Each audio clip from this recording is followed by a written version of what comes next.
Ayan po mga kaibigan, luto tayo lahat mga leftovers from my birthday. So gagawin po natin ang paraan para makain, masayang at the same time makatipid tayo. So ayan po mga tinatarang gulay, cabbage, sayote, carrots, and a little bit of baguio beans. Medyo nasira na yung iba kasi more than a week na po. So ito naman natirang bihon. So ayan po, igigisa po natin ang garlic at saka red onion. Ayan po mga kaibigan. And then may dala yung anak ko na spaghetti. Maraming ground pork, isasahog na rin natin. Pwede po yun mga kaibigan kasi noodles din naman siya, noodles.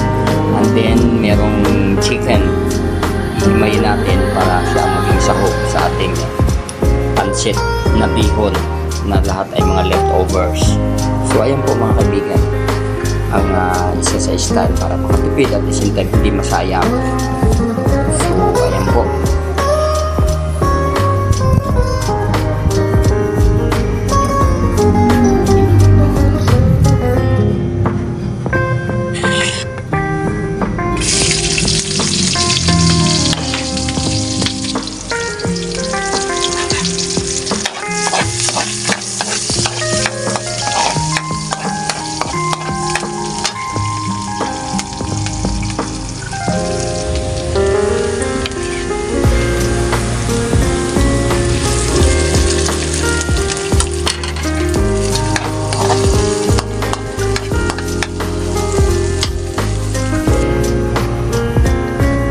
Ayan na po, hinalo na natin.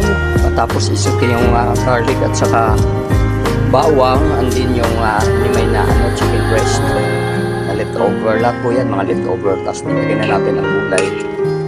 Ganun lang po, napakadali lamang po magluto mga kaibigan. Ito ang matipid na ating recipe, lahat mga leftovers. Kasi sa panahon ngayon kailangan na maging tayo, diskarte pagdating sa pagluluto, pagdating sa pagkain, pagdating sa pamimili, kasi iba na po ang mga presyo sa panahon ngayon. So ito namang natirang spaghetti pero hindi pa ito tira, bali binili to last night, hindi walang pumansin, so ihahalo ko dito, papahuli natin. So pwede yan kasi noodles din naman yan, at the same time marami siyang hiniling, so mamaya natin ilalagay yan. Ito nga palang noodles yung bihon mga kaibigan, kailangan babasahin natin yan bago natin ihalo kasi napakatigas, para siyang nylon. So binasa ko na yan para lumambot siya, hinalo na natin. Huwag niyo kakalimutan kasi pag hindi niya binasa matigas siya, naluto na lahat, nalata na yung mga sahog pero yung bihon matigas pa rin.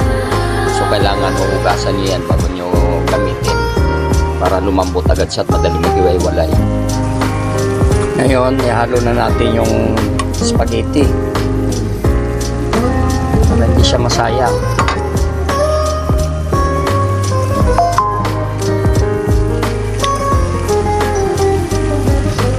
Ganun lamang po yan mga kaibigan. Napakadali lamang po, hindi po ba? So wala tayong nasayang, lahat ng mga tira-tira pinagsama-sama, okay na.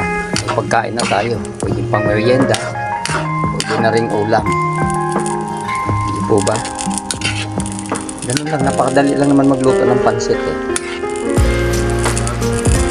Kaya ayan, luto na, it's done.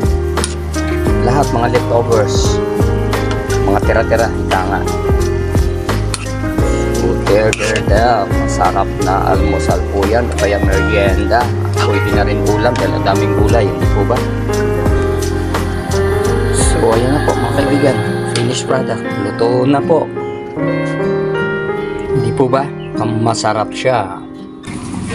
So ayan na po mga kaibigan, ang finished product. Kain na po tayo with matching pandesal. What a nice breakfast, hindi po ba?